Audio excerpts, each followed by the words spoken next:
Hey everybody, is this working? Great. Yeah, come on in. Keep this super casual. This is awesome. What a great group. I mean, like the best part of us having this office is when we get to open the doors and have founders and folks from the community in it. So this is really really fun for us as Accel, and of course, I'm especially honored to have Marcelo. We don't like to play favorites within our portfolio, but I will say in front of Marcelo that he's my favorite founder that I get to work with. And it's always a lot of fun when we get to do this. So we're going to go back and forth a little bit. I've got some questions. I'm sure he's got some curveballs for me. And then by far the most fun and interesting thing is just to open it up for questions from the audience. So we'll keep this super informal and we'll have some fun. Yeah, nothing for me. You ready for me to go? Go. All right. Well, look, a logical place to start. Your company, Remote, has grown incredibly quickly. I thought we would start with a couple of like founder stories, lessons on scaling, just things that you yourself have learned as a founder. I think when we met, you started the company in 2019. We met in maybe 2020. I think you had $2 or $3 million of ARR when we met. You're at hundreds of millions of dollars and billion-dollar plus valuation. What were the lessons that you learned along the way? Holy shit. Life is pain. No, actually, so one of the things that you mentioned there is since 2019, a lot of things happened. We were talking earlier today, and you said, well, there was a point in time it seemed everything was critical. Everything was like existential.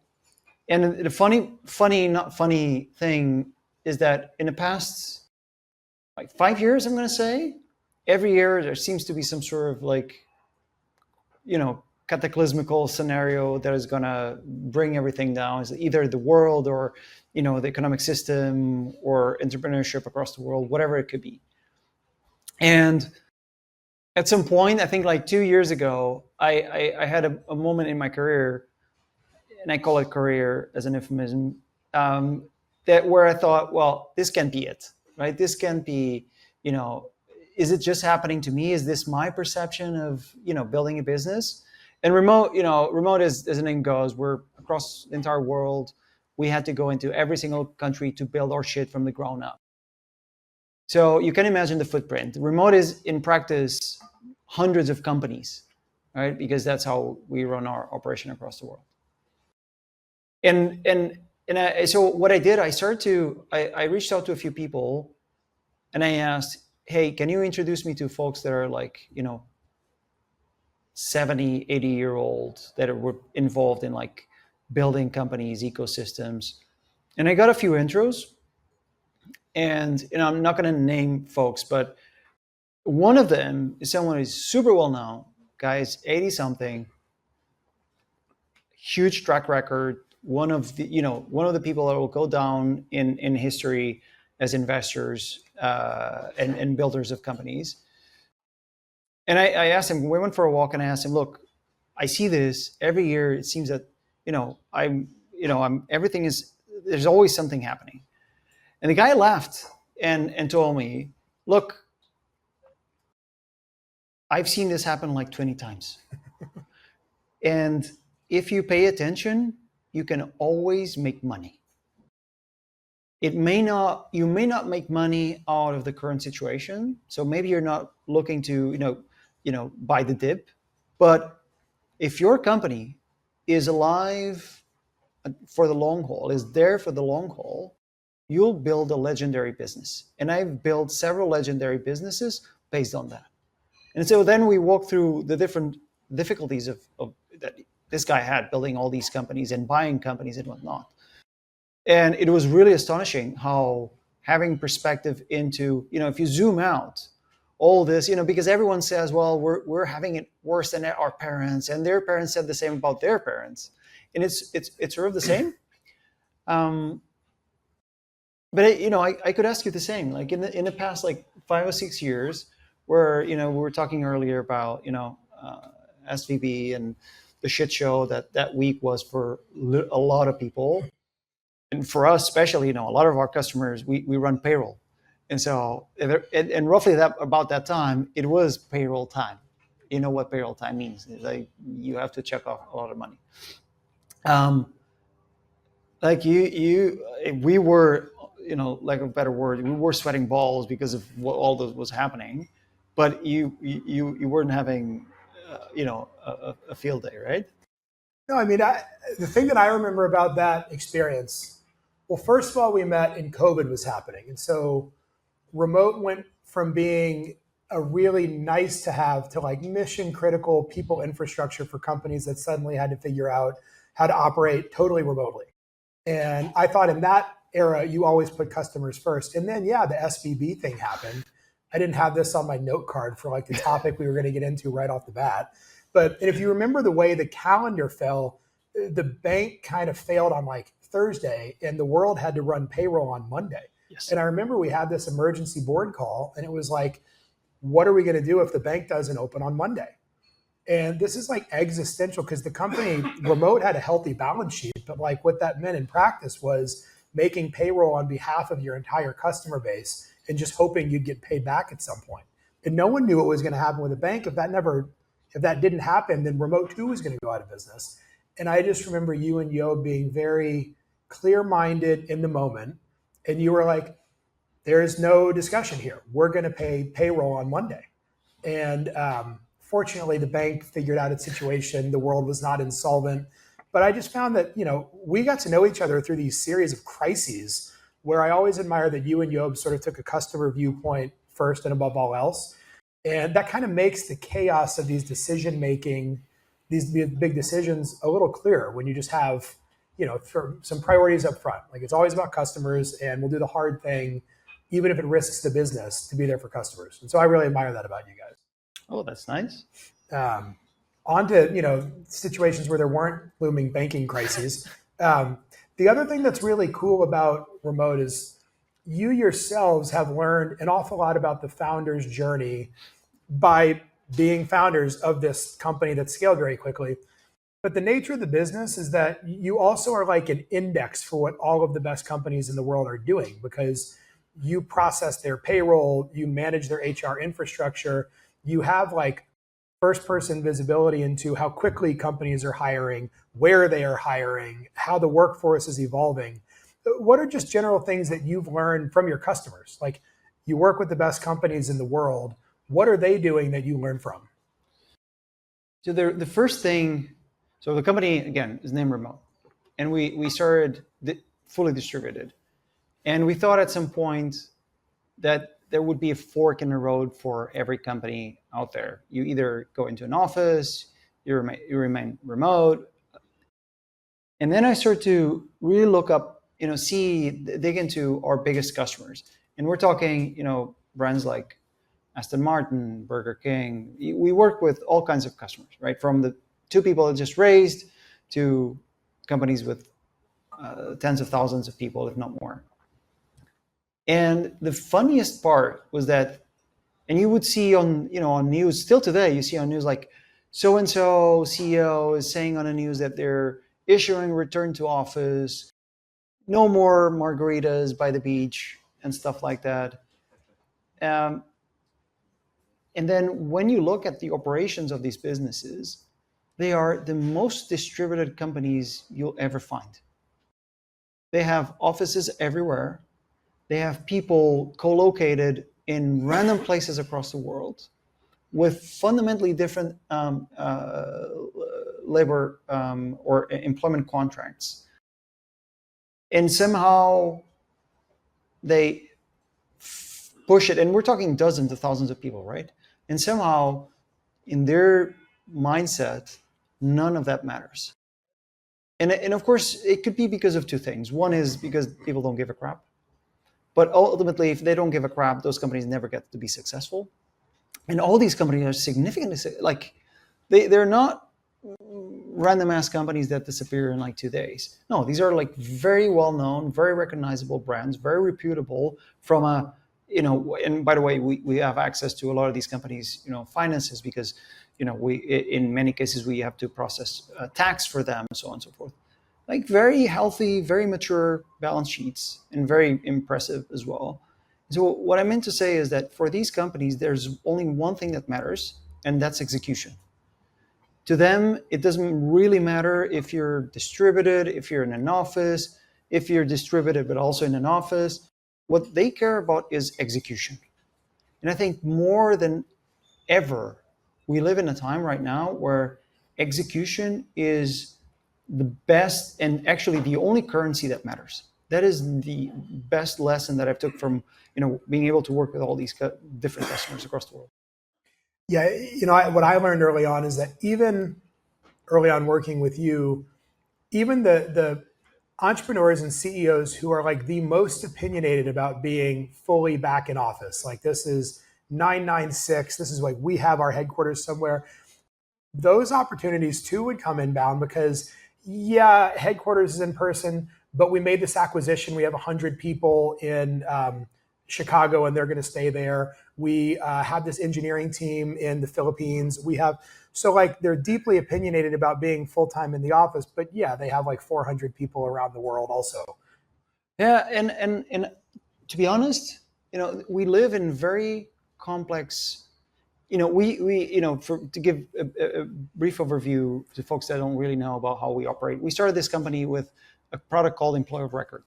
Employee of Record is what enable a company to hire someone that is not in the same country, completely different entities, different countries altogether. And then we expanded, right? We started to pay contractors as well. And then from then on, because we were literally in every country in the world, we own our entire stack. We're the only company in the world that does this. So we decided, well, if we're already running such a complex payroll operation, why don't we also do domestic payroll? So we also added domestic payroll across the world, and now more recently also started to do PEO in the US. So when you look at these things all in isolation, they just seem like it's just a way to pay people. But what we learn is that HR is payroll is tax is black magic, but the truth to the matter is that we live right now, and as I said, in a complexity, in an environment of complexity, especially of running an operation, companies as operations, where it's not just about payslip is a payslip, you pay whatever the tax bracket says, and then you're done. No, there's a lot about immigration that has tremendous impact on your deductions. If you have a liquidity event, how much are you going to pay the country, the government, and are there any treaties that you can apply? So right now is not just running payroll; it's a whole suite of tax nightmares. But the fact that we've been at the core of it, you sort of have to go through hell first. But once you go through it, you're in such a great position to you do the hard things, and then you can literally serve the market in the best position ever. Yeah, we've talked a lot about this concept of like doing the hard things, and that's what one of the two things that struck me about you and Yob early on was just that. Like, we love these businesses at Accel that we get a chance to work with where there's like real ditch digging required. It's not just some, slick application that spins up overnight and gets a lot of distribution. Like, you guys had to stand up legal entities in 160 countries around the world. Like, there is real depth behind all of the simplicity that you enable by way of the product. What jumped out to us early, like our thesis on making this investment was brutally simple. You and Yob are the only two product people that have ever taken on the HR category. Like, it's a category that, going back to PeopleSoft and Workday and ADP, it has always been go-to-market people starting HR companies. And nobody with product sensibilities ever thought, we're going to take on payroll software. And you were the CTO of a company that had a big engineering team and a very technical product. Yob was the chief product officer of a publicly traded company, GitLab, which was fully distributed itself. And you guys have great product sensibilities and product depth. And you said, we just want payroll software to not suck. And I think that like those two things, having good product sensibilities and having done all of the depth to make this product work really effortlessly, so that the founders that you work with, they can just do their job and not worry about tax compliance and the long tail of countries. I think that has always made this company very different. Yeah, I think we like pain a lot. I think that is the core of it. The periods of this business, by the way, exist for 6 years now, and today we're about everything but remote work. We're 99% of what we do today is just helping folks streamline their operations across whatever countries they operate in, whatever they could be. Some of our customers are even just in one single geography, and that's one of the things that we saw is that if you build, for one, there's no such thing as software out there that is just HR or payroll software that is just one single platform. If you sign up for most of them, they feel like a disjointed thing. Like it really sucks. That's why we wanted to build it this way. But it also meant that we went through the long haul. As you know, we had to pay a significant amount to go into every country, build, goddamn stack. And by stack, I don't mean like infrastructure, technical infrastructure. I mean, understand what are the tax laws? How do you set up shop? How do you run employments there? What kind of people?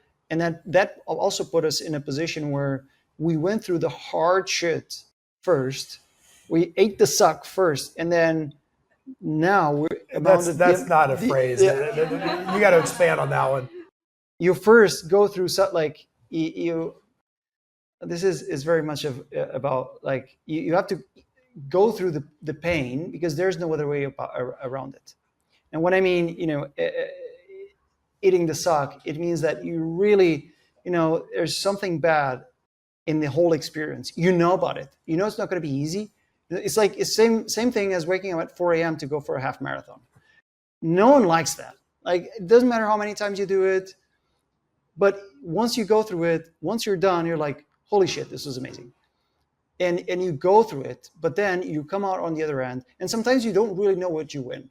And for us, going through all this crap, ultimately today put us in a position where our models, our AI models internally, are able to answer insanely complex questions on tax matters, for instance, where you would pay 100K to Deloitte for a report on it. And I can almost guarantee that it would not get it right. Yeah.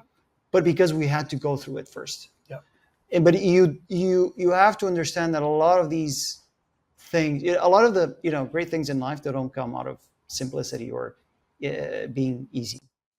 So before we flip it to the audience for some questions, you touched on this topic, and it's 2025 in San Francisco, so I have to ask about AI.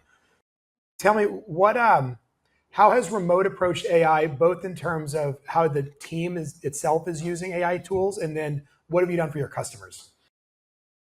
By definition, I'm a contrarian. And whenever the market is yelling about something, I probably know that truth is 180 degrees. Now, I think that we have tremendous potential with the technology that exists today. What I do think is that a lot of people are trying to it's like kids trying to fit, a square in a triangle shape. You look at billboards and they say, welcome to your team, your AI team, or you now have a team of agents that do, and I'm like, really? We just invented this, not invented because technology has been there since the 70s, but we materialized a technology based on a theory that exists for a long while, and it has tremendous potential. And the first thing we do is we try to humanize it, which is fundamentally the biggest problem, right? Because we're insanely flawed. And so what I do think is that the big use case, there are two fundamental use cases for it. For most companies, it's actually much more efficient for them to adopt any kind of AI technology internally and make their processes more efficient than shipping whatever half-assed product that is mostly vaporware. So I think that for most companies, their approach should be that rather than, holy shit, we need to ship something AI because the market says AI. So that's one part. And the second part is we believe, so product-wise, we believe that we have the power to create an experience that is about answering the hard questions. So if you want to, let's say that you raise a round, or rather that you don't raise a round and you need to do the layoff, and you need to know what to do next. You don't need an agent that is going to fetch data to then give you, so that another agent will then summarize it for you, and then another agent will do a chart. No. What you want is to be able to ask a simple question. It could be, I have $2 million, need to build a distributed organization, distributed by go-to-market engineering. What should I do? And you should get an answer that is based on, hey, I know that your company is in office in the US. You have also offices in New York, in SF. Actually think for your business, you should hire 30% of go-to-market in New York and the rest in SF, or the opposite. And the opposite question also true. Part of our business is inefficient. We should, and I think I need to let go a few people. What should I do? And then you should know, half of your team is in Europe. Nothing you can do about it. You can't fire these people. But by the way, here's a performance review of certain folks in countries where you can do something about it. And it is actually based on your numbers and more efficient that you let go of all those people first. And so I'm not giving these examples in a lighter tone or just to make them trivial. But what I do say is that AI has the capability of giving you the hard answers to really hard questions. And that should be the focus of the technology, rather than try to mimic whatever people do. Because what I'm seeing a lot now is people, humans have a fundamental flaw where we are able to automate everything around ourselves except ourselves. And that is the biggest mistake of a lot of products that I see out there. And being a bit of contrary, I think that in a matter of a year, all this will be super equalized to a fundamentally different experience. Do you mandate that remote employees are using certain AI tools? If you don't use AI, I think you're dumb. I really think it's more than mandate. It's as if you meet someone, today at his age, and they will tell you, well, I don't use a computer. And I'm like, sure, good luck. Go back to 1995. I think it's what categories of tooling has been helpful? You guys are big. I think you use Cursor and a number of the coding tools, but for the rest of the workforce, where have you found value in AI tools? Yeah, across the whole spectrum, but I can give you certain examples. For instance, we have an IT team. It's not development. It's a crew that handles everything that is infrastructural for us, meaning, your laptops, accesses. And by the way, we're about 2,000 people. You want to guess how big this team is? They support 2,000 people. So think about 2,000 people across the world, laptop, Okta, accesses, all platforms. They manage all accounts, procurement, and all that. You want to guess how many people there are? 5. 10. 25. Okay, there are 3. They 99 something % of what they do is fully automated. They essentially, because they were so well structured in keeping logs of the tasks and the things they did to solve them, that they then build the agents on top of it, using different tools, collating different tools that can just automate and reply and fix literally everything. It improves, it gets better every time, logs the solutions, and keeps going. We have, across customer experience, we built our own models as well. The customer experience typically has 2 tiers. One tier is just, hey, forgot my password. How can I reset it? Basic shit. The second tier is, hey, I'm being paid by this company in Spain. I'm American. I just got married. I have 2 kids. I lost a leg. Have a parakeet. And by the way, my company is doing the secondary. What is my tax situation? And so this model is able to answer literally every single detail of this question. We actually did an exercise where we have companies that support us across the world, the big law firms, and we asked them, the same question to them in the model, and the model is far better and gives you an answer in 10 seconds.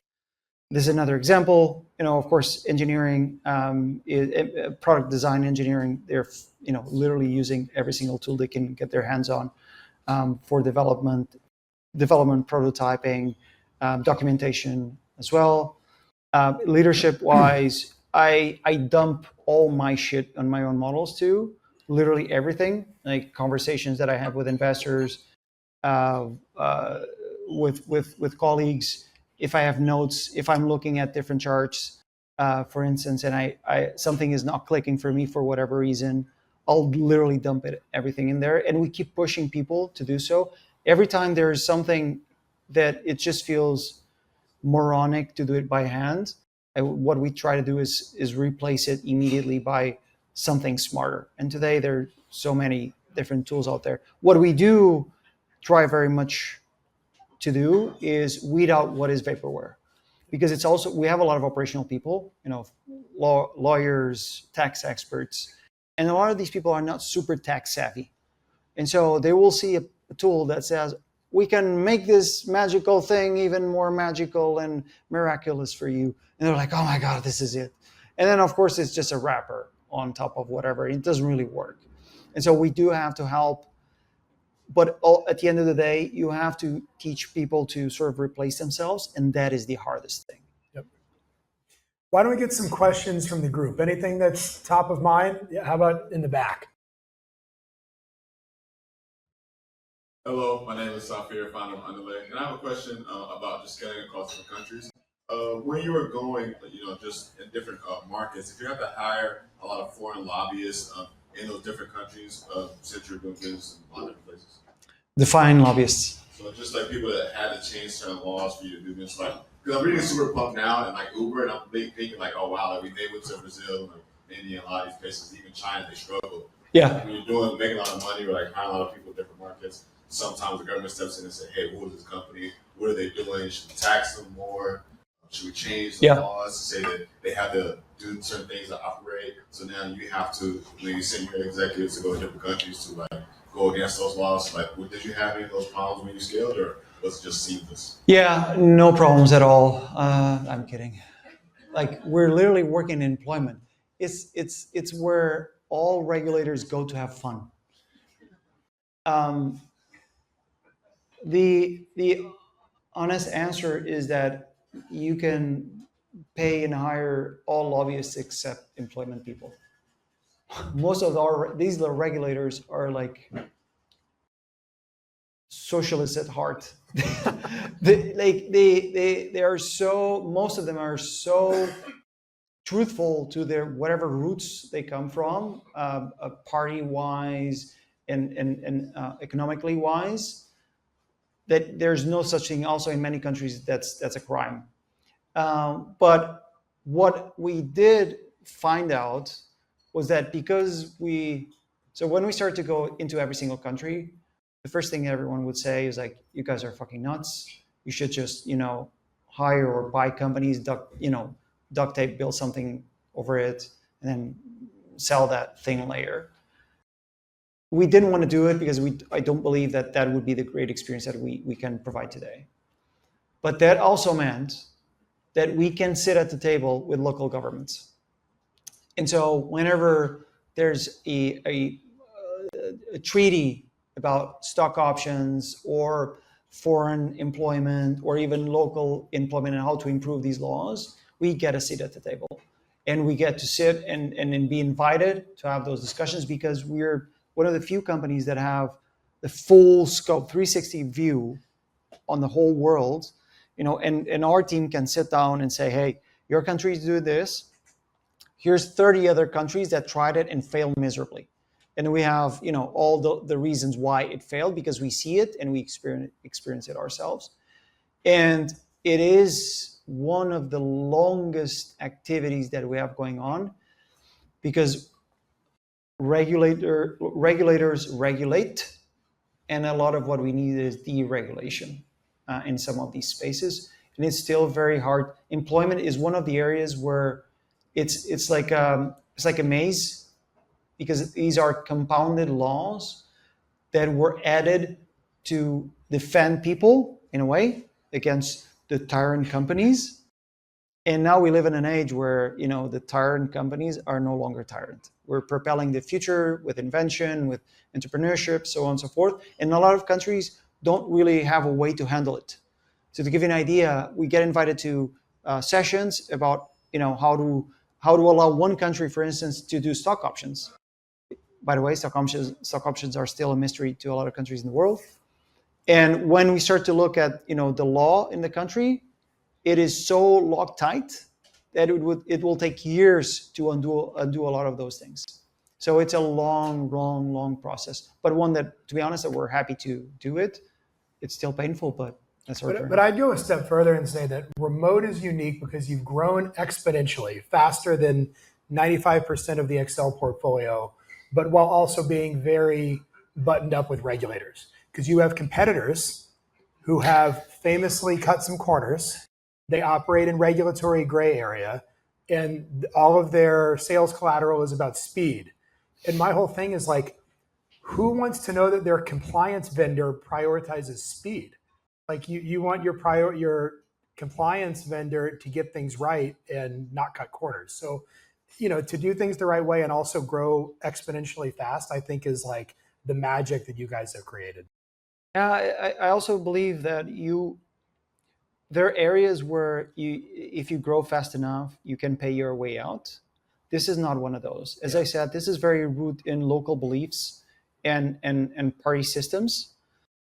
And we always believe in being transparent and very direct what we want to achieve.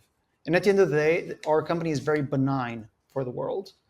And what you have to do is sit with people that will potentially not even share your views, but you have to find a compromise into moving into the future. And sometimes it's about persistence.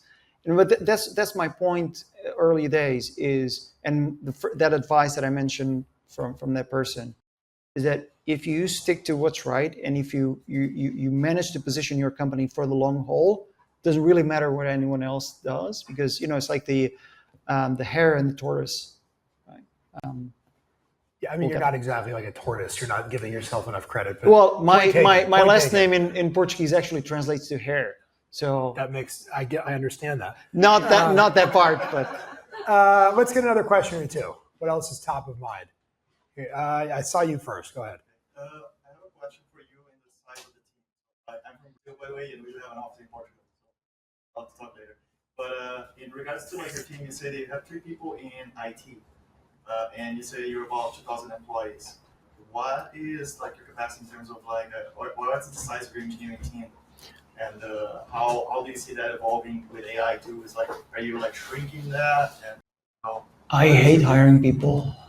I really like 2,000 people is to me a nightmare. I help companies grow. That's my business. I want all my customers to grow.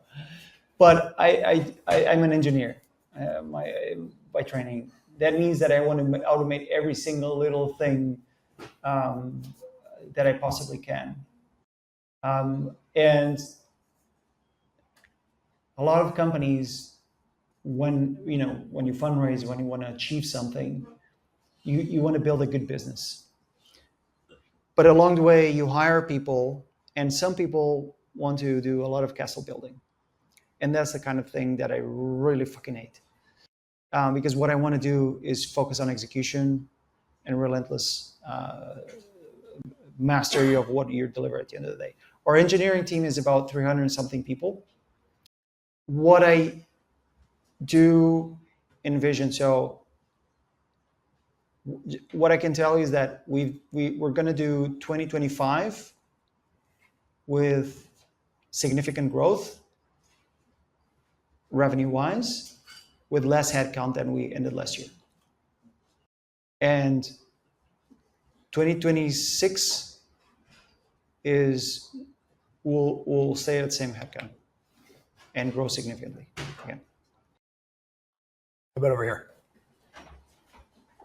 Hi there, Chris Watson with Triple Point Capital. I'm sure there's a ton of founders in this room today that have experienced some near-death moments with their company. Do you have any near-death moments in the earliest stages of remotes, and how did you overcome those experiences? Denial is the best. Works for everything. It's amazing. It's absolutely amazing. Look, let me give you my perspective coming into remote. Remote starts in 2019, January 2019. My wife was 5 months pregnant. So I quit my job, start remote with Job. 4 months in, and my wife, a couple weeks into the remote, I found out my son would be born with club feet, at best, because the the ultrasound was saying that it was a deformity. It could be genetic, could be really bad. And here I am, myself with my co-founder and 2 people that we managed to hire, freaking out, right? Because, all my hopes and dreams going out the window. I don't know what's going to happen. And, my kid was born just with club feet, which, don't Google it. It's not massively pretty, but it's solvable. It's fixable. In the next 6 to 9 months, it was all about casts. Club feet are turned inwards. So casts from hip to toe. For those that don't know, the way that babies fart is by flexing their legs. So if they can't flex their leg, they don't fart. If they don't fart, they cry. So I didn't sleep for 9 months. And lo and behold, COVID hits. I'm at home with a kid in casts. My wife doesn't sleep. I don't sleep. Remote is now going to face a pandemic. And we go into the pandemic with 50 people, and I have no idea if we're going to make it, if the company is going to collapse, if whatever is happening. So we're all in lockdown. Anyway, so this was the first year of remote. And then another year, and then another year, and then there's, wars happening. And by the way, we're exposed because we're literally in operating every country. There are banks collapsing left and right. What we saw, to give a bit more color, on that great weekend was that one bank collapsed. We immediately knew which banks our customers used, so we listed all the customers. We reached out and said, don't freak out, don't knee-jerk, we will help you. A lot of those companies were like, oh, great, we pulled the money out, we went into the other bank, and then boom, the other bank falls as well. So people start freaking out. The war situation doesn't get better, and then another war, and all the while we're processing around $4 billion in payroll all across the world. There's a float that happens every time we pay out and we get paid in, so on and so forth. And on top of this, we're paying people all across the world. So there are people in countries where you can't fire no matter how bad they fuck up. All these moments, all collated, there are moments that are crucially critical, meaning, if we had made a decision to do X rather than Y, the company could have fallen. Because we have a big float, right? If you make a bad decision, if you have a bad finance team, like that doesn't figure out shit ahead in time, that means that your company's going to kill itself, no matter how much money you make, right? And then you have the other events that are more about, do you go left and right product-wise? Do you invest in this area, even though it doesn't, make any sense to anyone, especially not to our investors? But, myself and my co-founder, we're the only ones that see it. And then we try to bring everyone along for the journey. And some people are like, fine, sure. But then it can be existential anyway. So my point is, there were several, some by functional, others more like philosophical, and some that probably existed I don't even know about. But I think what is important to understand is this zoom out concept of, you just have to push through a wall. And if you can push through one wall, you push through the second and through the third and fourth. And when you talk to the folks that have been entrepreneurs for decades and decades on end, that is the life story. And honestly, That's the reason why we're here. We chose to be here. I could say, well, it sucks. It fucking sucks. I would be bored to death if I was working for somewhere else. I think I thrive in pain. At this point, I just accept it, and that's about it. I'm going to do one more question, and then we'll let everybody get back to cocktails. Right here. Thank you for the great conversation. My name is Shiv from New York. I build teams of 5 to 20 people in India through networking tech providers. COVID saw a shift in how the labor market was structured and how companies organize themselves. I think we're going through another shift today from U.S. domestic policy on issues like H-1B, on the issue that happened at the Hyundai automotive plant.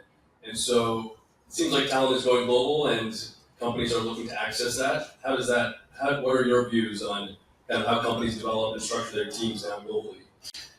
It's actually one of the things I was looking through. I'm obsessive about many things, and one of them is to have like a dashboard for literally every single thing that happens across the business. And I was actually looking through, was doing some replaying of events that happened across the last few years, and seeing what was the impact on the different things that happened. From the beginning of COVID, the several wars that started, the banks collapsing, and I sat down this morning actually and I was looking for something else, but I ended up sidetracked into that.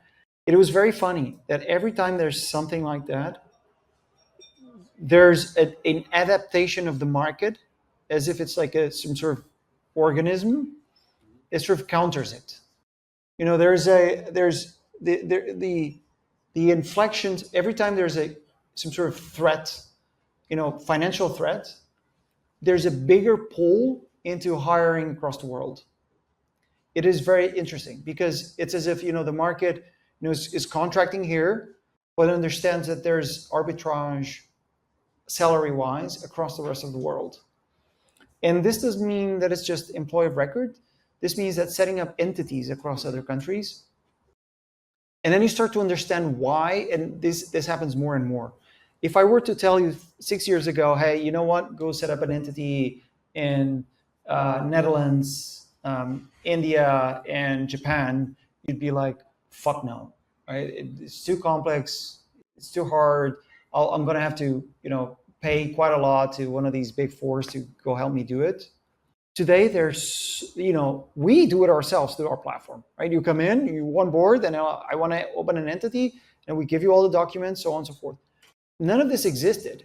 And so what I'm also seeing is that there's sort of the facilitation of all these different world rafts, like business rafts across the world, that allows for the just adaptation of the market. And the opposite also happens.